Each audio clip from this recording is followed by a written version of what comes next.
Mohammed's up. What's up, Mohammed? Hey guys, some industry like law and real estate have these sort of niche specific site solutions where the site isn't in WordPress but in HTML, and only the company they pay for the website can change it. I wouldn't really choose to work with something like this, but someone has approached me with a site like this. Is it worth working with these sites in SEO terms, or should I stick with WordPress sites? That's a great question, Mohammed, and I'll tell you exactly how I handle that whenever I run, have a potential client or prospect that has a site on a different platform or proprietary platform or any sort of other framework outside of WordPress or simple HTML. I flat out won't work on their sites. What I will provide in those situations is consultation services. So like I'll make recommendations on what to do on the site to improve the on-page SEO of the site, right? So like I might, and I make that real clear to the prospect right up front. I just tell them, I am not going to learn another platform, another website framework or platform just to work on your project. I'm not going to do it. I don't have the time to do that, nor the desire to do it. And in your case, with the questions that you're asking, Mohammed, about this, a lot of them are proprietary and you won't have access to that stuff anyways, right? If they have a webmaster or like a third party or whatever, that niche specific site solution type site, right?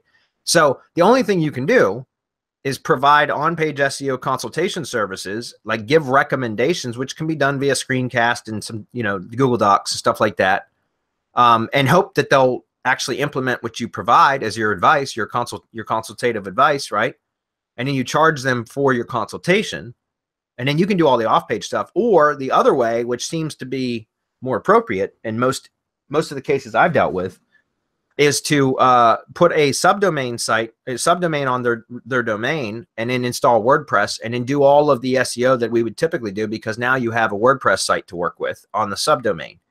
Now, if you don't have access to their subdomain, then you could always just create a new site altogether on a different domain that like company name, like if it was companyname.com, you could do companyname.blog.com. Does that make sense?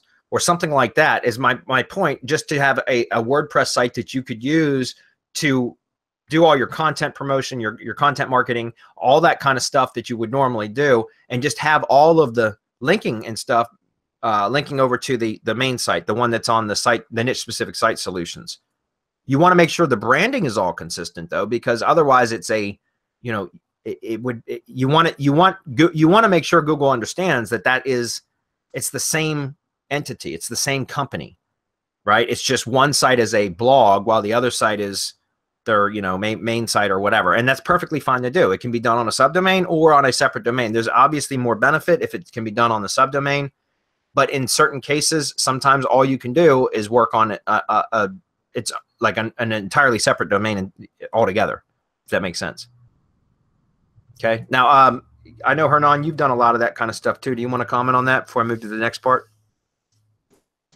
Yeah, honestly, I agree with you on that regard. Like, the reality is that, can you guys hear me all right? Because yeah. I'm hearing some crackling. Yep, I can hear you. Can you not hear me? I think he's muted. Oh, we just lost him. Oh, he just. Okay, well, we're gonna keep moving, Mohammed. I know Hernan's going to give similar advice, but I know he always has good input. So if he comes back, maybe we can get his reply. Keep it simple.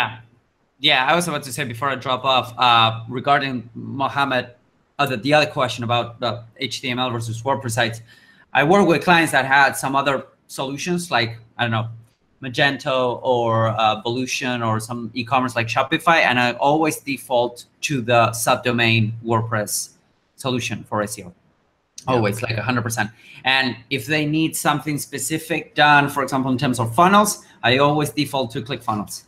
Even if they are working, I have lead pages, or I have this, I have that, can you work on? No, fuck no.